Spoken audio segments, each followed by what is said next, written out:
ഉച്ചയ്ക്ക് ചോറ് കഴിക്കാനായപ്പോഴേക്കും ഉണ്ണിമോളുടെ വക ഒരു സ്പെഷ്യൽ ബിരിയാണി കഥ പറഞ്ഞു.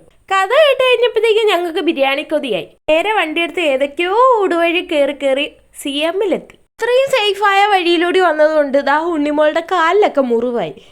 ഞങ്ങൾ ഇവിടുത്തെ സ്പെഷ്യൽ കുട്ടൻ ബിരിയാണി കഴിക്കാൻ വന്നതാ. ഞാൻ ആദ്യമായിട്ടാണ് കുട്ടൻ ബിരിയാണി കഴിക്കുന്നത്. തിരുവനന്തപുരത്ത് കുട്ടൻ ബിരിയാണി ഉണ്ടോ? ഇതിന് വേറെ എന്തെങ്കിലും പേരാണോ തിരുവനന്തപുരത്തുള്ളതെന്ന് എനിക്കറിയില്ല. കഴിച്ചിട്ടുള്ളവരുണ്ടെങ്കിൽ ഒന്ന് കമൻറ്റ് ചെയ്യാവോ? സാധാരണ ഞാൻ ഹാഫേ കഴിക്കാറുള്ളൂ. ഇത് ഫുള്ള് മേടിച്ചിട്ട് മുഴുവനായിട്ട് പ്ലേറ്റിലേക്ക് തട്ടി. മുഴുവനും തട്ടിയെന്ന് വെച്ച് മുഴുവനും ഞാൻ കഴിച്ചില്ല കേട്ടോ. മതിയാവുന്നവരെ കഴിച്ചു, ബാക്കി വെച്ചണൂനും കൊടുത്തു. ഉണ്ണിമോള് മുന്നേ ഇവിടുന്ന് കഴിച്ചിട്ടുണ്ട്. ഞങ്ങൾ രണ്ടാളും ആദ്യമായിട്ടാണ്. ഏതായാലും ഞങ്ങൾക്ക് മൂന്നാൾക്കും നല്ല ഇഷ്ടമായി. ഈ അടുത്തൊന്നും പുറത്തുനിന്ന് ഞങ്ങൾ ഇത്രയും നല്ലൊരു ബിരിയാണി കഴിച്ചിട്ടില്ല. അവിടുന്ന് ഇറങ്ങി നേരെ ഞങ്ങൾ എമറേറ്റ്സ് മാളിലേക്കാണ് വന്നത്.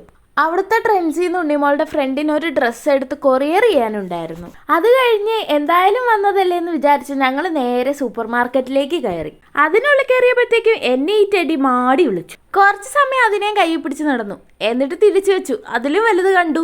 ഈവനിങ് സ്നാക്ക് വാങ്ങാൻ വന്ന ഞങ്ങൾ വേറെ ഏതാണ്ട് സാധനങ്ങളും എടുത്ത് അവിടെ നിന്ന് ഇറങ്ങി. അപ്പോൾ ഇന്നത്തേക്ക് ഇത്രയേ ഉള്ളൂ. Bye bye.